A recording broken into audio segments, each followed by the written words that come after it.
ಅಲ್ಲ ನನಗೆ ಒಂದು ಡೌಟ್, ನೀವು ಬಿಗ್ ಬಾಸ್ ಮನೆಯಲ್ಲಿ ಇಲ್ಲಿವರೆಗೂ ಅಂದ್ರೆ ಟಿಲ್ ಡೇಟ್ ನೀವು ಅಲ್ಲಿ ಎಷ್ಟು ದಿನ ಇದ್ರಲ್ಲ, ಎಷ್ಟು ಚಪಾತಿ ಮಾಡಿದ್ರಿ ಅಂದಾಜು?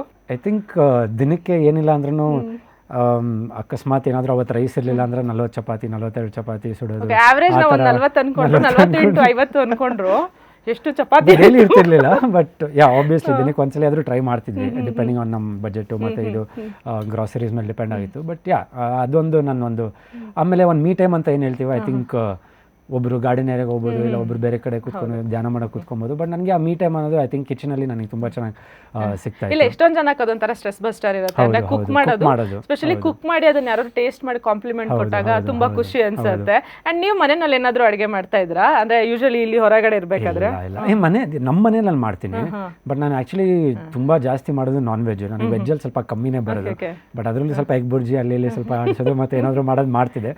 ಬಟ್ ಅದೇ ಚಪಾತಿ ಅಂದರೆ ಬೈ ಡಿಫಾಲ್ಟು ಚಪಾತಿ ಹೊಸಗೆ ಸ್ಟಾರ್ಟ್ ಮಾಡಿದ್ರೆ ಇಲ್ಲಿ ಧರ್ಮ ಅಂತಲೇ ಬಂದ್ಬಿಡ್ತಿತ್ತು. ಇಲ್ಲ ನಾನೇ ಅಲ್ಲಿ ಇದ್ಬಿಡ್ತಿದ್ದೆ. ಆ ಸೌಂಡ್ ಬರ್ತಿದ್ದಂಗೆ, ಚಪಾತಿ ಹೊಸ ಸೌಂಡ್ ಬರ್ತಿದ್ದಂಗೆ ನಾನೇ ಬರ್ತಿದ್ದೆ.